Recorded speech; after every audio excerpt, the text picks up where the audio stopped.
Counting হয়, যারা দিল না এই ক্ষেত্রেও একটা তদন্ত শুরু হয়েছে।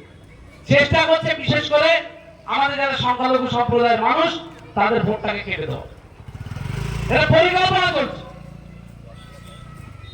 আমরা যারা এই অঞ্চলে বাস করি, বিশেষ করে আমরা 140 নম্বর ওয়ার্ডের সমস্ত মানুষ যারা আছে, আমি সবাইকে অনুরোধ করব, আপনারা আপনাদের ভোট শুধু আপনার নয়, আপনার পরিবারে যার যার ভোট আছে সেই ভোটটা কিন্তু গিয়ে একদম সকাল সকাল গিয়ে ভোটটা দেবে। আর যার জন্য আমরা ভোটটা চাইতে এসেছি আজকে সেই মানুষটার নাম হচ্ছে অভিষেক বন্দ্যোপাধ্যায়, যিনি আজকে সারা পশ্চিমবাংলা জুড়ে এমন কোন প্রান্ত নেই যে সেখানে তিনি যাচ্ছেন না। কেন?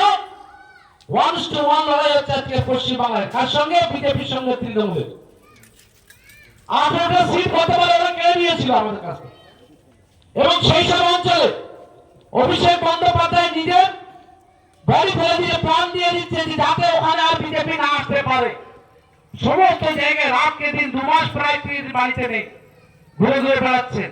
আর এখানের কথা আমরা যখন জিজ্ঞাসা করলাম উনি বললেন দেখুন ডায়মন্ড হারবার হচ্ছে, বিশেষ করে ডায়মন্ড হারবার মেয়েকে বুঝে হচ্ছে আমাদের বাড়ি, আমার বাড়িতে আমাকে ভোট চাইতে হবে না। আমি যদি ভোটে দাঁড়াই আমার পরিবারকে বলবো যে তুমি ভোটটা দিয়ে সত্য জানো আমাকে ভোটটা দিতে হবে। বলে মেয়েকে বুঝে হচ্ছে আমার পরিবার, ওই অঞ্চল আমাকে কোনোদিন মুখ ফেরায়নি, আর ওই অঞ্চলের জন্য আমার যা যা করার আমি করবো। তাই আপনাদের উপরে প্রচুর আস্থা আছে মানুষটা, যে আমাকে তোমরা ছাড়ো, আমি অন্য জায়গায় যেখানে যেখানে বিজেপি আছে আমি সেখানে বিজেপিকে 1 ইঞ্চি জমি ছাড়বো না, বিজেপি ওখানে দাঁত ফোড়াতে দেবো না। সেই লড়াই কিন্তু আজকে অভিষেক বন্দ্যোপাধ্যায় করছে। আপনারা টিভি মিডিয়া সোশ্যাল মিডিয়ায় আপনারা দেখছেন যে কিভাবে আজকে অভিষেক ব্যানার্জি লড়াই করছে। এই লড়াই করার জন্য অভিষেক ব্যানার্জির পেছনে কত রকম পরিকল্পনা চক্রান্ত চলছে। কখনো থেকে ইডি ধরতে আসছে, কখনো থেকে সিবিআই ধরতে আসছে, বিভিন্ন রকম মানে আপনার বিরুদ্ধে চক্রান্ত করে যাতে অভিষেক বন্দ্যোপাধ্যায়কে শেষ করা যায়, বিভিন্ন ভাবে আজকে সেই চেষ্টা করছে। আজকে যার বিরুদ্ধে লড়াই, সাম্প্রদায়িক শক্তির বিরুদ্ধে লড়াই, নরেন্দ্র মোদীর বিরুদ্ধে লড়াই, এই নরেন্দ্র মোদী যেভাবে ভারতবর্ষকে শাসন করছে, এই নরেন্দ্র মোদী যেভাবে আমাদের শেষ করেছে, আজকে তার বিরুদ্ধে লড়াই।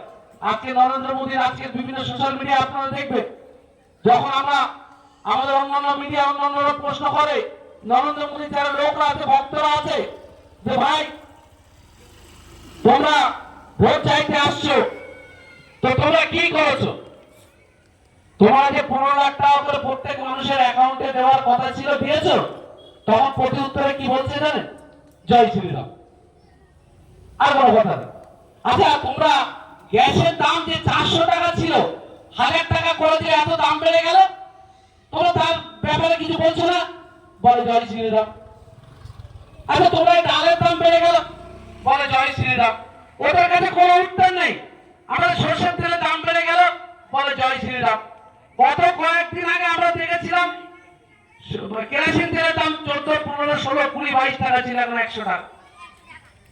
প্রশ্ন করতে যান কেউ দাম বাড়লে কেন, বলে জয় শ্রীরাম। আরে তোমরা নোটবন্দি করলে কেন? নোটবন্দি করে যে লাইনে দাঁড়িয়ে এত লক্ষ লক্ষ মানুষ মারা গেল, তোমরা করলে কেন? বলে জয় শ্রীরাম। মানে ওদের কাছে কোনো উত্তর নেই। ওরা যারা অন্তর্ভুক্ত যারা আছে তাদের একটাই কথা, জয় শ্রীরাম। এবং জয় শ্রীরাম মানেটাও তারা জানে, জয় শ্রীরাম না জয় শ্রীরাম। এমন করে প্রত্যেক মানুষের ধর্ম আছে। আমার ধর্ম আছে, হিন্দু ধর্ম আছে।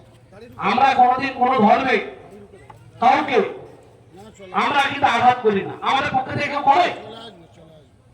কিন্তু ওদের পক্ষ থেকে ওরা হিন্দু ভারতে তারা করে না। কিন্তু কতগুলো মানুষ নিজেদের সাম্প্রদায়িকতা না হলে ভারতবর্ষের ক্ষমতায় থাকা যাবে না, তাই রাম মন্দির, বাবরি মসজিদ করে, জয় শ্রীরাম করে, হিন্দু মুসলমান করে আজকে